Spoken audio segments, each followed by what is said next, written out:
warahmatullahi wabarakatuh. Selamat datang di YouTube channel saya, Niketias Novitasari, yang akan membahas tentang materi sejarah. Pada video kali ini, saya akan membahas tentang perkembangan kerajaan Hindu-Buddha di Indonesia bagian kedua. Bagi teman-teman yang belum menonton bagian pertama, nanti linknya akan saya taruh di deskripsi. Nah, untuk teman-teman, biasakan menonton video ini sampai selesai ya, agar materi sejarah yang teman-teman terima dapat kronologis. Tapi sebelum lanjut ke videonya, jangan lupa like, komen, subscribe, serta share ke seluruh media sosial yang teman-teman punya untuk mendukung channel saya. Baiklah teman-teman, pada bagian kedua ini yang akan kita bahas adalah Kerajaan Bali, Kerajaan Sunda, Kerajaan Singosari, dan yang terakhir adalah Kerajaan Majapahit. Kita langsung masuk saja ke pembahasan yang pertama, yaitu Kerajaan Bali. Kerajaan Bali didirikan oleh Sri Kesari Warmadewa dengan ibu kotanya Singatwala. Pada masa pemerintahan Darmo Udayana, Kerajaan Bali memiliki hubungan yang erat dengan Kerajaan Jawa. Dibuktikan permaisurinya pada masa tersebut adalah keturunan dari Mpu Sendok dari Jawa. Pada pemerintahan Raja Anak Wungsu, Kerajaan Bali mencapai puncak kejayaannya. Pada tahun 1343, Kerajaan Bali mengalami keruntuhan akibat dari serangan Majapahit. Nah, sejak saat itu Kerajaan Bali diperintah oleh raja-raja keturunan Majapahit. Nah, kemudian di kehidupan ekonomi dari Kerajaan Bali berkembang pesat pada masa Raja Anak Wungsu. Mereka hidup dari pertanian dan peternakan. Berburu mendapat tempat yang utama dengan adanya pejabat yang menangani masalah berburu yang disebut nayakan buru, dan pejabat yang menangani kedua yang disebut senopati asba samgat asba. Kemudian perdagangan juga mengalami kemajuan yang sangat pesat. Saudagar laki-laki disebut wanigrama dan saudagar wanita disebut sebagai wanigrami. Nah, itu tadi kehidupan ekonomi dari Kerajaan Bali, teman-teman. Kemudian, di kehidupan sosial, pengaruh agama Hindu sangat kuat di Bali sampai sekarang. Bisa teman-teman lihat sendiri bahwa sampai saat ini, Bali masih sangat kental menganut kebudayaan Hindu, seperti itu. Kemudian, terbukti mereka mengenal sistem kasta juga. Di Bali juga ada sistem kasta yang disebut Triwangsa. Yang pertama adalah kasta Brahmana, kemudian yang kedua adalah kasta Ksatria, dan yang terakhir adalah kasta Waisya dan Jobo atau Sudra. Pada masa Raja Anak Wungsu, terdapat golongan pekerja khusus yang disebut pandai. Pandai ini adalah seorang pandai besi, bisa juga pandai emas, pandai tembaga, dan lain-lain.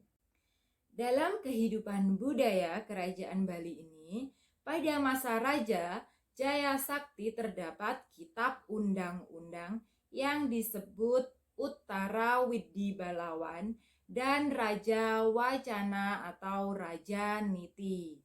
Kemudian Raja Jayapangus menciptakan upacara agama yang disebut sebagai upacara galungan yang masih ada sampai saat ini. Nah, dalam bidang seni pahat diketemukan arca perwujudan dari Guna Priya Dharma Patni. Peninggalan yang lain berupa Candi Air Madatu, Goa Gajah, Candi Gunung Kawi, dan pemandian Tirta Empul, dan lain-lain. Nah, teman-teman, itu tadi sekilas tentang Kerajaan Bali. Kemudian kita masuk ke pembahasan yang selanjutnya, yaitu Kerajaan Sunda. Kehidupan politik Kerajaan Sunda ini dalam prasasti Sang Hyang Tapak dijelaskan bahwa Raja Jayabupati berkuasa di Kerajaan Parahyangan Sunda. Ibu kotanya berada di Pakuan Pajajaran. Tetapi kemudian dipindahkan ke Kawali. Kerajaan Sunda mencapai puncak kebesarannya pada masa Raja Sri Baduga Maharaja yang bertakhta di Pakuan Pajajaran. Nah, dalam Kerajaan Sunda ini terjadi peristiwa besar, yaitu Perang Pasundan Bubat, yaitu perang antara Kerajaan Sunda dengan Kerajaan Majapahit di Bubat. Di sini semua raja-raja Sunda mengalami kekalahan, dan yang menyebabkan keruntuhan dari Kerajaan Sunda ini adalah ditaklukkannya Kerajaan Sunda oleh Kerajaan Islam Banten yang dipimpin oleh Maulana Yusuf. Kemudian di kehidupan ekonomi, pada umumnya masyarakat Sunda hidup dari pertanian dan terutama peladangan.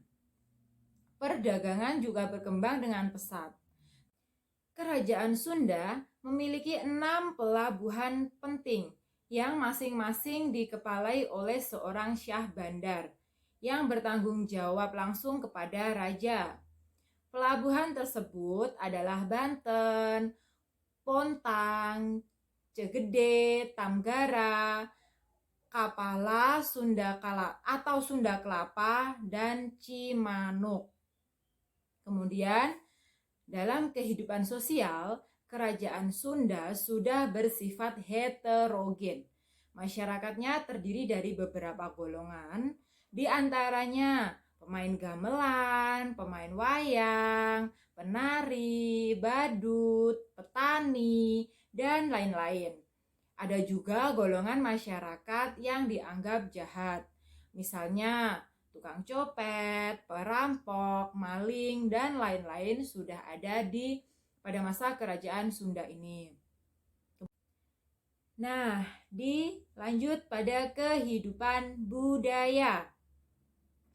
Kehidupan budaya Kerajaan Sunda dipengaruhi oleh agama Hindu, yang utamanya yaitu aliran Waisnawa atau yang mengutamakan Dewa Wisnu.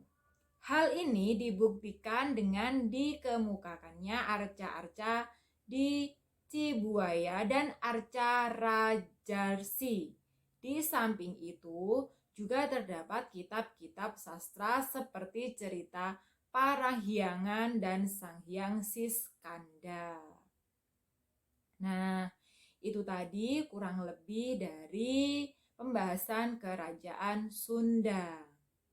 Kemudian kita lanjut ke Kerajaan Singosari. Di kehidupan politik Kerajaan Singosari didirikan oleh Ken Arok setelah mengalahkan Akuwu Tunggul Ametung dari Kertajaya dari Kediri. Kemudian Ken Arok mendirikan dinasti baru yang disebut dengan dinasti Rajasa. Ibu kotanya bernama Kutaraja, dan pada masa Kertanegara namanya dirubah menjadi Singosarigan. sepeninggalnya Ken Arok, secara berturut-turut Singasari diperintah oleh Anusapati, kemudian Tohjoyo, kemudian Ranggawuni yang memerintah bersama Mahisa Cempaka sebagai Ratu Agabaya. Pada masa pemerintahan Kertanegara, Kerajaan Singosari mencapai puncak kebesarannya. Ia bercita-cita untuk menyatukan Nusantara. Dalam rangka melaksanakan cita-citanya, ia mengirimkan ekspedisi Pamalayu tahun 1275 dalam rangka melemahkan Sriwijaya dan berhasil menguasai Melayu. Sedangkan dalam rangka membendung serangan Mongol dari Raja Kubilai Khan, ia mengawinkan adiknya bernama Tapasi dengan Raja Campa yang bernama Singawarman III. Namun, sebelum cita-citanya tercapai, Raja Kertanegara ini diserang secara mendadak oleh bawahannya yang bernama Jaya Katuang dari Kediri. Akibatnya, Singosari runtuh, sedangkan menantunya yang bernama Raden Wijaya melarikan diri ke Madura. Kehidupan ekonomi dari Kerajaan Singosari. Kehidupan ekonomi masyarakat Singosari tergantung pada pertanian. Kegiatan perdagangan mulai mendapat perhatian pada masa Raja Kertanegara. Pengiriman ekspedisi Pamalayu untuk menguasai jalur perdagangan melakukan aktivitasnya di wilayah Singosari. Kemudian kehidupan sosial. Kehidupan sosial masyarakat Singosari mulai mendapat perhatian yang baik pada masa Raja Ranggawuni yang bergelar Wisnuwardana. Keadaan ini semakin stabil pada masa pemerintahan Kertanegara. Kemudian dalam kehidupan budaya, peninggalan kebudayaan Singosari kebanyakan candi dan arca seperti Candi Singosari, Candi Kidal, dan Candi Jago. Nah, kemudian yang terakhir pada video kali ini yang akan kita bahas adalah Kerajaan Majapahit. Kehidupan politik Kerajaan Majapahit didirikan oleh Raden Wijaya dengan bergelar Kertanegara Jayawardana. Setelah atas bantuan Arya Wiraraja, Bupati Sumenep, berhasil mengalahkan Jaya Katuang dari Kediri dan tentara Cina. Ibu kotanya mula-mula berada di Tarik atau Sidoarjo, kemudian dipindahkan ke Trowulan di Mojokerto. Penggantinya adalah Raja Jayanegara, yang merupakan raja yang kurang bijaksana dan mengakibatkan banyak pemberontakan. Pada masa pemberontakan, Raja Jayanegara ini melarikan diri ke Bedander. Namun akhirnya pemberontakan ini dapat dipadamkan dengan pasukan Bayangkara pimpinan Gajah Mada. Nah, teman-teman tahu bahwa pada masa Kerajaan Majapahit ini adalah yang sangat terkemuka adalah patih yang besar, yaitu seorang patih Gajah Mada yang mampu menyatukan Nusantara. Bahkan di sini Patih Gajah Mada mengucapkan Sumpah Amukti Palapa dalam rangka mempersatukan seluruh Nusantara di bawah Panji Majapahit. Kemudian setelah Hayam Wuruk naik tahta dengan dibantu Mahapatih Gajah Mada, kerajaan Majapahit mencapai puncak kebesarannya. Seluruh Nusantara termasuk Malaysia, Singapura, Brunei berhasil disatukan. Sepeninggalnya Mahapatih Gajah Mada dan Raja Hayam Wuruk, kerajaan Majapahit mulai mengalami kemunduran. Hal ini disebabkan oleh yang pertama, tidak ada tokoh-tokoh yang cakap sepeninggalnya Hayam Wuruk dan Gajah Mada.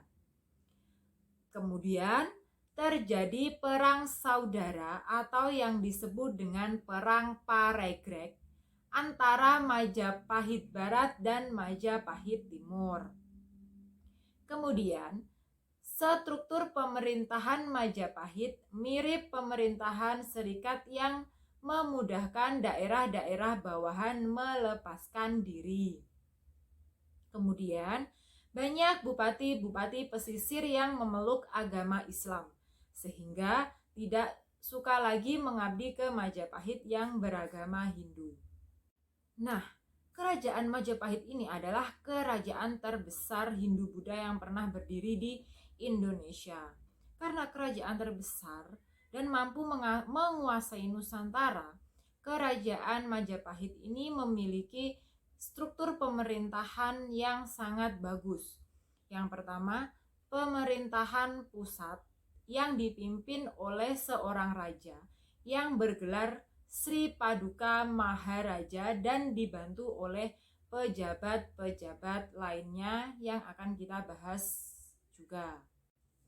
Dalam pemerintah pusat ini dibantu oleh pejabat-pejabat, di antaranya ada yang pertama, Battara Sapta Prabu atau Dewan Kerajaan, beranggotakan 7 atau 9 orang dari keluarga raja dan bertugas mengurusi kepentingan keluarga raja, mengurusi pergantian putra mahkota, dan memberikan nasihat kepada raja mengenai jalannya pemerintahan.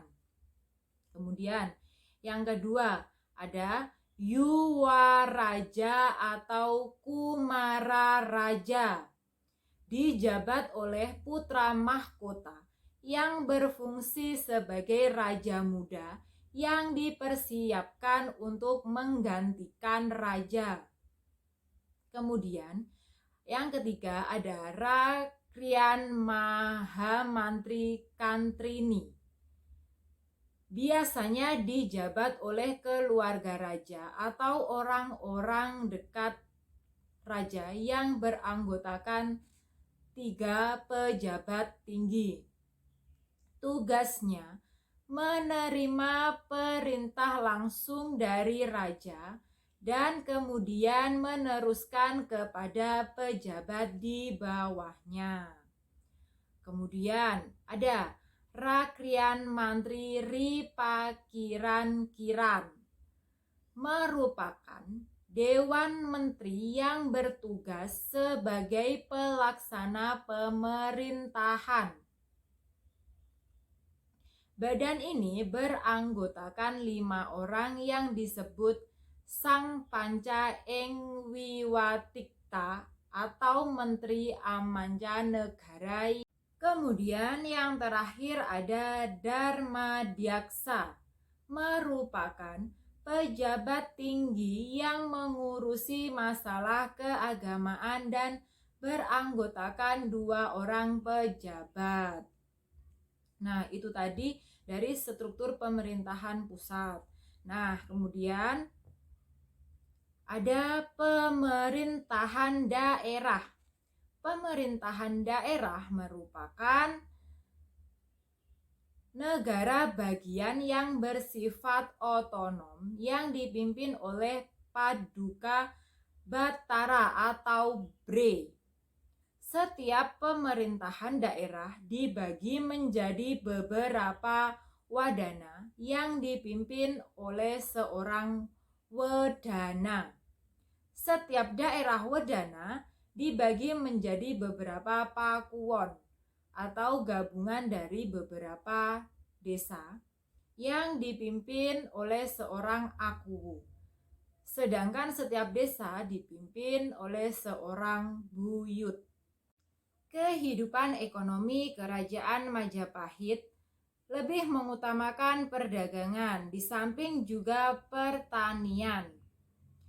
Beberapa kota pelabuhan yang penting di Majapahit pada saat itu antara lain Canggu, Surabaya, Gresik, Sidayu, Tuban, dan Pasuruan.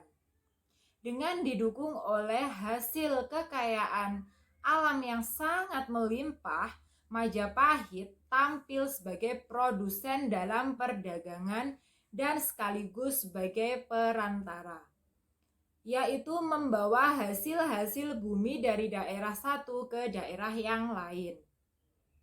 Kemudian di kehidupan sosial, struktur masyarakat Majapahit selain didasarkan pada sistem kasta dalam agama Hindu, terdapat pula golongan masyarakat yang disebut Dasyu yang terbagi atas 3 golongan, yaitu yang pertama, Candala, golongan masyarakat yang lahir sebagai akibat percampuran antar kasta. Biasanya kasta ayahnya lebih rendah dari kasta ibunya. Kemudian yang kedua adalah Mlecha, golongan masyarakat yang tidak menganut Hindu maupun Buddha. Kemudian yang ketiga adalah Tuca, golongan masyarakat yang melanggar hukum seperti penjahat, pemberontak, dan lain-lain. Kemudian di kehidupan budaya Kerajaan Majapahit, berkembang kebudayaan di Kerajaan Majapahit dapat diketahui dari peninggalan-peninggalan sebagai berikut, yaitu ada Candi Penataran di Blitar, kemudian ada Candi Tegalwangi dan Sarawana, Candi Sawentar dan Sumber Jati. Kemudian ada Candi Tikus di Mojokerto dan bangunan purbakala lainnya terutama yang ada di Trowulan Mojokerto yang saat itu menjadi pusat pemerintahan dari Kerajaan Majapahit. Nah, jika teman-teman berkunjung ke Trowulan, di situ ada seperti museum atau pokoknya yang besar di sana itu masih ada jejak-jejak dari peninggalan Kerajaan Majapahit. Nah, kemudian di sini dalam bidang kesusastraan yang terkenal di Majapahit ada Negara Kertagama karya Empu Prapanca, kemudian Kitab Sotasoma dan Arjuna Wiwaha karya Empu Tantular.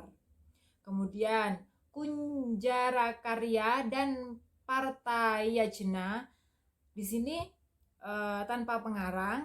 Kemudian sastra zaman Majapahit akhir ada Sorandaka, Ranggalawe, Pararaton, Panji Wijayakrama, Usana Bali, Sundayana, Usana Jawa, dan lain-lain.